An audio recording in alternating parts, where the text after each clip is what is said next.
கேள்வி பார்வையாளருக்கு வணக்கம். இந்த நேர்காணலில் நாம் சந்திக்க இருக்கும் சிறப்பு விருந்தினர் அண்ணா திராவிட மக்கள் முன்னேற்ற கழகத்தின் பொதுச் செயலாளர் வழக்கறிஞர் பசும்பொன் பாண்டியன் அவர்கள். வணக்கம். வணக்கம். இடி தமிழ்நாட்டு டாஸ்மாக் இந்த ஊழல் சம்பவம் பல்வேறு இடங்கள்ல விசாரணை செய்து வராங்க. இந்த விசாரணையில பார்த்தோம்னா துணை முதலமைச்சர் கூடிய உதயநிதி ஸ்டாலின் அவர்கள் கூட கைது செய்யப்படலாம்ன்ற மாதிரி ஒரு கருத்து வருது. கூடுதலாக பார்த்தோம்னா இடி ஒரு அராஜகம் பண்றாங்க. தமிழ்நாட்டில் இன்னும் ஒரு வருடத்துல தேர்தல் இருக்கக்கூடிய சூழல்ல இந்த மாதிரியான நடவடிக்கை எடுப்பதெல்லாம் மிக தவறுன்னு கண்டிச்சுட்டு வராங்க. இந்த சம்பவத்தை நீங்க எப்படி பாக்குறீங்க? அமலாக்கத்துறை, வருமான வரித்துறை, தேர்தல் ஆணையம், செல்ஃப் அட்டானமஸ் தன்னாட்சி உரிமை படைத்த ஒன்றிய அரசின் கீழ் இயங்கிய தனி அமைப்புகள் எல்லாம் இன்றைக்கு ஒன்றிய அரசினுடைய பாஜகவுடைய மாணவரணி, இளைஞரணி, விவசாய அணி மாதிரி ஒரு அணியா போயிடுச்சு. அது ஒரு அரசு நிறுவனமா நம்ம பார்க்க முடியாது. நீங்க இந்தியாவிலே பார்த்தீங்கன்னு சொன்னா பாஜக ஆளுற மாநிலங்களில் ஒரு சொட்டு மதுவே இல்லையா? ஊழலே இல்லையா? இந்த ஈடி பாஜக ஆளுற மாநிலங்களுக்கு போகாது, ஆளாத எதிர்கட்சி மாநிலங்களுக்கு மட்டும்தான் ஈடி போடணும் சட்டம் இருக்கு, அரசியலமைப்பு சட்டம். வருமான வரித்துறை தனக்கு கட்டுப்படாத எதிர்கட்சிகளை பழிவாங்குவதற்காக மட்டும்தான் வருமான வரித்துறை அரசியலமைப்பு சட்டம் சொல்லுகிறதா? மத்திய புலனாய்வுத்துறை மோடிக்கு கீழ் விசுவாசமாக பணியாற்றுவதற்காக தான் பாஜகவுடைய மாணவரின் என்று அம்பேத்கர் எழுதிய அரசியல் சட்டம் சொல்லுதா? இந்தியாவில் தான் வழிக்கு வராதவங்களை, தனக்கு கட்டுப்படாதவங்களை பாஜக ஆட்சியை நிறுவுவதற்காக ஆட்சி கலைப்பு வேலைகளில் பிற மாநிலங்களில், அதாவது பாஜக இல்லாத பிற மாநிலங்களை குறிவைத்து தொடர்ந்து 10-12 வருஷமா பாஜக எதிர்கட்சிகளை சிதைக்கிறது, மிரட்டுகிறது. யாரை வச்சு? இடி, சிபிஐ இதை வச்சு மிரட்டுற. இது மக்களுக்கு தெரியும், எல்லாத்துக்கும் தெரியுது. இப்ப மதுபான ஊழல் வழக்குல கெஜ்ரிவால நீ வலுவா இந்த தேர்தலில் அவரை போட்டிட பல்வேறு சோதனைகளை பண்ணி அங்க பல்வேறு தில்லாடை வேலையெல்லாம் பார்த்து 3 சீட்டு வேலைன்னு தெரியுமா உங்களுக்கு? 3 சீட்டு வேலைன்னுவா. அந்த 3 சீட்டு வேலையெல்லாம் பார்த்து மொல்ல மாதிரித்தனம், ஃப்ராடுத்தனம், பித்தலாட்டத்தனத்தின் மொத்த உருவமாக பாஜக ஆட்சி டெல்லியில் மாநிலத்தில் உட்கார்ந்துருக்கீங்க. தெலுங்கானால முன்னாள் முதலமைச்சர் மகள் கவிதாவை இந்த வழக்கில், மதுபான வழக்கில் பண்ணி அங்கேயும் அந்த ஆட்சியை கவிழ்த்துருக்கீங்க. இப்ப அதே ஃபார்முலா நீங்க டெல்லி மதுபான ஊழல் ஃபார்முலா அமைச்சரை தொட்டு முதலமைச்சர் வரைக்கும் போறது. இங்க தெலுங்கானா மாநிலத்துடைய முதலமைச்சரை தொட்டு கவிதா மகளை தொட்டு அந்த ஆட்சியை மக்கள் மத்தியில் அவப்பேற்படுத்துறது. இது நாடுல விவரமானவன், படிச்சவன், சராசரி அறிவு படிச்சவன் தெரிஞ்சுக்கிட்டு இருக்கான். ஆனா டெல்லியில உன் கதை நடந்திருக்கலாம், தெலுங்கானால உன் கதை நடந்திருக்கலாம். தமிழ்நாட்டில் இன்னைக்கு சுட எழுதி வச்சுக்கிறீங்க. நீ செய்யற அத்தனை தில்லாலங்கடி வேலையும் திராவிட முன்னேற்ற கழகத்திற்கு, மதச்சார்பற்ற கூட்டணிக்கு மிகப்பெரிய வெற்றியை பெற்றுக்கு பாஜக தேர்தல் வேலையை திமுகவுக்கு ஆர்வமா பாக்குறீங்கன்னு அர்த்தம். தமிழ்நாடு மக்கள் வேறு, டெல்லி மக்கள் வேறு. தமிழ்நாடு மக்கள் வேறு, தெலுங்கானா மக்கள் வேறு. இதை முதல்ல புரிஞ்சுக்கிறோம். அதனாலதான் தமிழ்நாடு தொடர்ச்சியாக நீங்க ஒரு இடம் கூட நீங்க வெற்றி பெற முடியல. பாஜக தமிழ்நாட்டில் நீங்க ஒரு இடம் நின்று டப்பு கூட வாங்க முடியாது. அதை நீங்க உணர வேணாமா? தொடர்ந்து அசிங்கப்படுறீங்களே. உலகத்துக்கே மோடி தலைவர்னு சொல்றீங்க, இந்தியாவுக்கே தலைவர்னு சொல்றீங்க. தமிழ்நாட்டிலிருந்து ஒரு நாடாளுமன்ற உறுப்பினர் மோடியை தலைவராக, பிரதமரை ஒத்துக்கிற முடியலையே. உங்களுக்கு வெக்கம் இல்லை, சூடு இல்லை, சொரணை இல்லை. தமிழ்நாட்டு மக்களுடைய உணர்வு வேறு, டெல்லி மக்களுடைய உணர்வு வேறு. தமிழ்நாட்டு மக்களுடைய மான ரோசம், சுயமரியாதை பெரியார் ஊட்டியது, அண்ணா ஊட்டியது சுயமரியாதை தான் தமிழ்நாட்டுடைய மக்களுடைய ஒட்டுமொத்த அடையாளம். மானவும் அறிவுதான் மனிதனுக்கு கழகம் என்று சொன்ன பெரியார் வழியில் வந்தவன் தமிழ்நாட்டு மரபு. வீர மறவர்கள் வாழக்கூடிய ஊர், மான மறவன் வாழக்கூடிய ஊர். கவிரிமான் மாதிரி இருப்பான். தெரியுமா? கௌரிமானை பத்தி ஒரு மயிர் கீழே விழுந்தாலும் செத்து போயிடும். அது மாதிரி தமிழன் முனைவோடு இருக்கக்கூடியவன் பாஜக சங்கிய அவனை விரட்டி விரட்டி அடிக்கக்கூடிய ஊர் தமிழ்நாடு தான். புரிஞ்சுக்கிறோம். நீங்க பெரியார் சுய சிந்தனையோடு மிக பெரும் தலைவராக தத்துவ விஞ்ஞானியாக உலகத்தில் தோன்றினார். அவருடைய சீடராக பேரைகிற அண்ணா இந்த ஆட்சியை நிறுவினார், திராவிட மாடல் ஆட்சியை. அதற்கு முன்பாகவே திராவிட மாடல் ஆட்சிக்கு விதை போட்டதுதான் சர்பிடி தியாகராயர், நடேசு முதலியார், டி.எம். நாயர். அண்ணா முதலமைச்சராக பதவியேற்கும் சொன்னார், நீதி கட்சியுடைய நீட்சி தான் திராவிட முன்னேற்ற கழகத்தின் ஆட்சி என்று சொன்னார். காங்கிரஸ் திமுக மிகப்பெரிய இயக்கத்தை உடைப்பதற்காக எம்ஜிஆர் அவர்கள் மூலமாக திமுகவை உடைத்தது. அதன் விளைவு என்ன? எம்ஜிஆர் ஒரு பெரிய புரட்சிகர நடிகராக மக்கள் மத்தியில் இருந்தவர், ஒரு மக்கள் தலைவராக காங்கிரஸ் உடைத்த காரணத்தால் திமுக மட்டும் ஒன்றுபட்ட திமுக, அண்ணா திமுக இல்லாமல் இருந்திருந்தா ஒன்று காங்கிரஸ் எதிர்கட்சியாக வந்திருக்கும், அடுத்த இடத்துக்கு வந்திருக்கும். காங்கிரஸா திமுக தான் இருந்திருக்கும். அந்த இடத்தை கெடுத்தது யார்? அந்த இடத்தை கெடுத்தது காங்கிரஸ். எம்ஜிஆர் மூலமாக திமுக உடைத்தது. அதன் விளைவாக திமுக அதிமுக தான் இந்த 50 ஆண்டு காலம். அப்ப காங்கிரஸ் உடைய அந்த சித்து விளையாட்டுனால அதிமுக மிகப்பெரிய இயக்கம் உருவாயிருச்சு. நீங்க நினைச்ச மாதிரி திமுக பிளவுபட்டது. ஆனா திமுக வலிமை குறையிலே, அண்ணா திமுக இன்னைக்கு வரைக்கும் வலிமை குறையல. அப்ப திமுக அதிமுக இருதுருவ அரசியல் தான் மாறிடுச்சு. நீங்க நினைச்ச கணக்கு தப்பு. காங்கிரஸ் டெல்லி ஏகாதிபத்தியம் நினைச்ச கணக்கு தவறா போச்சு. அது மாதிரி நம்முடைய ஸ்டாலின் அவர்களை கட்டம் சரியில்லை, நாங்க கட்டம் பார்த்துட்டோம், அவர் வரவே முடியாது, 10 கட்டம்லாம் அலசணும், 10 கட்டத்தையும் அலசி பார்த்துட்டோம் அப்படி எல்லாம் சொன்னாங்க. ஆனா எந்த கட்டமும் இல்லை. தமிழ்நாட்டின் கட்டம், வரலாற்றின் கட்டாயம் நம்முடைய தளபதி ஸ்டாலின் தான்ன்றதை நிரூபிச்சிருக்காரு. நேற்றுக்கு நம்முடைய ஊட்டிய நீலகிரியில் தெளிவாக சொல்லுங்க. 2026 என்ன, 2031, 2036, 2041 வரைக்கும் தொடர்ச்சி திராவிட மாடல் தான் இருக்கும். யாருங்க சரியான ஆள் இருக்கான்? தலைவன் இல்ல. தலைவன் சொல்றதுக்கு எடப்பாடி பழனிசாமி ஒத்துக்கிற முடியுமா? ஒரு தலைவனா வர முடியுமா? பரிணமிக்க முடியுமா? அண்ணாமலை விட்டு பார்த்துக்க முடிஞ்சா? நடக்குமா? அதனால இப்ப ஸ்டாலின் என்கின்ற ஒரு மிகப்பெரிய தலைவனை நெருக்கடி நிலையில பிடிச்சு போட்டதுனால தலைவனா உருவாயிட்டார். அதனால அவர் திராவிட மாடல் தளபதி.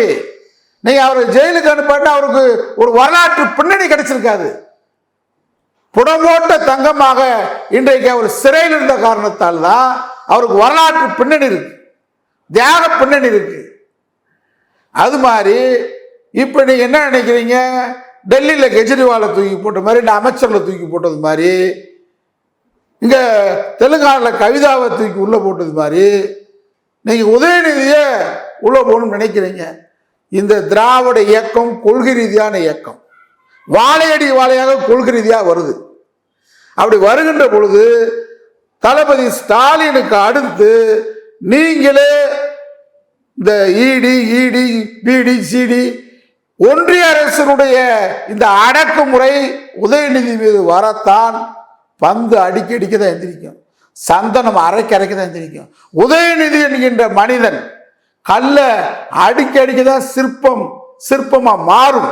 உளி குண்டால அதை செதுக்க தான் அது சிற்பமா மாறும் உளியா. இன்னைக்கு நீங்க உதயநிதியை தொடர்ந்து டார்கெட் பண்ணி வரணும். அப்பதான் அவர் தலைவனா வர முடியும். அசைக்க முடியாத எதிர்கால திராவிட இயக்கத்துடைய தளபதியாக உதயநிதி வருவதற்கு ஒன்றிய அரசுடைய அமலாக்கத்துறை சரியான வேலையை பார்க்குறீங்க. உதயநிதி இப்ப சனாதனத்தை பேசுறார், இந்தியாவே மிரளுது. சாமியார் கூட்டம் அரல்றான், சங்கி கூட்டம் ஓடி ஒளிகிறான், தலையெடுப்பும்ன்றான். ஒன்றும் செய்ய முடியாது. உதயநிதி மயிரை கூட கொடுக்க முடியாது, அது வேற. ஆனா இன்னைக்கு நீங்க என்ன செய்ய போறீங்க? இந்திரா காந்தி அம்மையார் அவர்களால் ஸ்டாலின் சிறைக்கு சென்ற காரணத்தால், நெருக்கடி நிலையில் சிறை சென்ற காரணத்தால், மிசாவில் சென்ற காரணத்தால் இன்றைக்கு மறைக்க முடியாத ஒரு வரலாற்று திராவிட தளபதியாக வந்திருக்கார். நீங்க இப்ப என்ன செய்ய போறீங்க? அமலாக்கத்துறை மூலமாக உங்க அமலாக்கத்துறை உதயநிதி மேல கை வைத்தால் உதயநிதி ஒரு 25 ஆண்டு காலத்துக்கு அசைக்க முடியாத தலைவனாக பாஜகவுடைய ஒன்றிய அரசு சரியான வேலையை பார்க்க போறீங்க. சரி, உதயநிதி ஜெயில கண்டு பயப்படுவாரா? எடப்பாடி மாதிரி அந்த ரத்தம் எப்படி ரத்தம்? கள்ளக்குடி போராட்டத்தில் தலை வைத்து படுத்த தலைவர் கலைஞர் பாளையங்கோட்டை சிறைச்சாலையில் இருக்கும்போது அண்ணா பாளையங்கோட்டையில் கூட்டம் போட்டு சொன்னாரு, என் தம்பி கலைஞர் தண்டவாளத்தில் தலை வைத்து படு என்று சொன்னாலும் தலைமை பொறுப்பு ஏற்கவா என்று சொன்னாலும் இரண்டையும் சமமாக மதிக்கக்கூடியவன் தான் என் தலைவர் கலைஞர் சொல்லு இவருடைய தம்பி கருணாநிதி அண்ணா சொன்னார். நெருக்கடி நிலை காலத்துல அனைவரும் சிறையில் இருந்தாங்க. ஒரு முறை கலைஞர் சொன்னார், என் வீட்டில் இருக்கக்கூடிய அனைத்து ஆண்களும் சிறையில் இருக்கிறோம், எங்க வீட்டு பெண்களை தவறுன்னு சொன்னார். ஏன் வீட்டு பெண்களையே பெண் போலீஸ் இல்லாத காலத்தில் நிர்வாண சோதனை பண்ணாங்க. எல்லா சோதனையும் அடக்குமுறையும் கலைஞர் குடும்பம் தாங்கிட்டாங்க. முரசொலியே தணிக்கை செய்யப்பட்டு வரவிடல. கலைஞர் முரசொலி கைப்பிரதி எழுதி கலைஞருடைய மனைவியார் தயாளம்மா, அழகிரி, ஸ்டாலின், தமிழ், செல்வி, செல்வம் எல்லாம் அண்ணா சாலை மவுண்ட் ரோட்ல கருப்பு சிவப்பு கொடியோட வந்து கைப்பிரதி முரசொலி வெளியிட்ட ஒரு அடக்குமுறை கண்டு அஞ்சினவரா? இந்தியாவே அடங்கியிருக்கு. இந்தியாவே இந்திரா காந்தியுடைய மிசாவுக்கு பயந்திருக்கு. எல்லா தலைவரும் ஓடி ஒளிஞ்சிருக்காங்க. தலைமுறை வாழ்க்கை. ஆனால் இந்திரா காந்தி அம்மையார் கூப்பிட்டு கலைஞர் அவர்களை கூப்பிட்டு உங்களுக்கு ஓராண்டு எக்ஸ்டெண்ட் பண்ண நீடிக்கிறேன், பதவி முதலமைச்சர் சட்டசமன்றத்தை நீடிக்கிறேன், நீங்க எங்க மிசா விட்டு ஆதரிங்கன்னு சொல்லியிருந்தாங்க. அன்னைக்கு கலைஞர் மிசாவை ஆதரித்திருந்தால் அவர் அரசியல் எதிரில் அனைவரையும் சிறையில் போட்டுக்க முடியும். காமராஜரை கைது பண்ண சொல்றாங்க. தலைவர் கலைஞர் அவர்கள் நேர காமராஜர் வீட்டுக்கு போனாரு. இந்த பதவியை ராஜினாமா பண்ண போற உங்களை கைது பண்ண சொல்றாங்க. ராஜினாமா பண்ணிடாத, என்னை கைது பண்ணிக்கிட்டாரு. உங்களை கைது பண்றதா தான் எனக்கு முதலமைச்சர் பதவியே தேவையில்லைன்னு சொன்ன ஒரு கலைஞர். திமுக ஆளுங்கட்சி இந்தியாவில் இந்திரா காந்தி மிசாவை கண்டு எல்லாம் நடுங்கி ஒடுங்கி இருக்கிறான். எடப்பாடி பழனிசாமி வரலாறு தெரியாம பேசுற. ஆனால் திமுக சட்டமன்றத்தை கூட்டி இந்தியாவிலே வரலாறு பார்க்கிற இத்தனை மாநிலம் இருக்கு இந்தியாவில். திமுக ஒண்ணுதான் ஆட்சியை டிஸ்மிஸ் பண்ணுவாங்கன்னு தெரியும். கட்சிக்காரனை புறம் தூக்கி சிறையில் அடைப்பாங்கன்னு தெரியும். இந்த எதிரி விளைவை சந்தித்தே தீர வேண்டும் ஜனநாயகத்தை காப்பதற்காக அப்படி ஆட்சியை விலை கொடுத்த இயக்கம் திமுக. சட்டமன்றத்தை கூட்டி இந்திரா காந்தி அம்மையார் அவர்களே நீங்கள் கொண்டு வந்த நெருக்க நிலையை திரும்ப பெற்றுக் கொள்ளுங்கள் அப்படி சட்டமன்றத்தில் தீர்மானம் போட்ட சிங்கம் கலைஞர் குடும்பம். அவர் பேர் தாண்டா உதயநிதி. என்ன நீ மிரட்டி பார்க்குற? அமலாக்கத்துறை வந்துடும் போயிடும் பூச்சாண்டி காட்டுறீங்களா? இந்த ஈடி பூச்சாண்டி எங்களுக்கு தெரியாதா? திமுகவுடைய பொதுக்குழு ஆளுங்கட்சி பொதுக்குழு கூட்டி இந்திரா காந்தி அம்மாவர்களே அவசர நிலை நெருக்கடியை திரும்ப பெறுங்கன்னு சொன்ன ஒரு கலைஞர். 500 பேர் சிறை கைதியா இருந்தான். சாத்தூர் பாலகிருஷ்ணன் சிறையிலே கொல்லப்பட்டார். சிட்டிபாபு கொல்லப்பட்டார். யார் யார் ஜெயிலில் இருக்காங்கன்ற பேரே வெளியே பத்திரிகையில் வரக்கூடாது, தணிக்கை செய்யப்பட்டது. ஆனா கலைஞர் நம்முடைய அண்ணாவுடைய பிப்ரவரி 3 அண்ணாவுடைய நினைவு தினத்தினைக்கு முரசொலி எழுதுறாரு. அண்ணா நினைவிடத்துக்கு வராதோ அப்படின்னு போடுறாரு. அப்படின்னா என்ன அர்த்தம்? அவெல்லாம் ஜெயில இருக்கான்னு அர்த்தம். அதான் கலைஞர். அவர் மகன் ஸ்டாலின் ஜெயில கண்டு அஞ்சினாரா? சிறை கொட்டடியில் நடந்த தடியடி எடுத்து அஞ்சினாரா? என்னமோ அமலாக்கத்துறை மதுபானம் இந்தியாவில் மதுபானத்தில் ஊழலே இல்லையா? எங்கதான் இருக்கா? நான் என்ன சொல்றேன், தப்பு பண்ணவன் உப்பு தின்னவன் தண்ணி கொடுக்கணும். 4-5 IAS அதிகாரியை கூப்பிட்டு மிரட்டி கன்ஃபர்ஸ் ஸ்டேட் வாங்கிடலாம். அப்படியே அது யாருக்கு நன்மையா போய் முடியும்? தேர்தல் வரப்போகுது. நீ உதயநிதியை கைது செய்த என்ன சொன்னா சிஎம் ஸ்டாலினே கைது செய்த பயப்பட போறாங்களா? ஆட்சி திமுக ஆட்சி தான். ஒரு 4-5 அமைச்சர்களை இப்ப ஜூன் மாசம் தொடங்கணும்னு கைது செய்யலாம்னு திட்டம் போட்டுருக்கிறதாக எங்களுக்கெல்லாம் தகவல் வருது. கைது செய்யலாம், உப்பு திண்டவும் தண்ணியை குடிக்கட்டும், அதை பத்தி எனக்கு ஆட்சேபம் இல்லை. தவறை நான் நியாயப்படுத்தி பேச மாட்டேன். யார் தவறு செஞ்சாலும் தண்டிக்கப்படட்டும். ஆனால் அரசியலில் பழிவாங்கும் நோக்கத்தோடு நீங்க டெல்லியில உட்கார்ந்து அமித்ஷாவும் பழனிசாமி போட்டு கொடுக்குற இங்க ஒரு வீட்டை ரைடு பண்ணு, அவர் வீட்டை ரைடு பண்ணு, அவர் நண்பர், அவர் வட தயாரிப்பாளர், ஒரு சபரீசனுக்கு வேண்டியாலு என்ன ரைடு பண்ணு. கலைஞரை வந்து சர்க்காரியா கமிஷன் போட்டீங்க.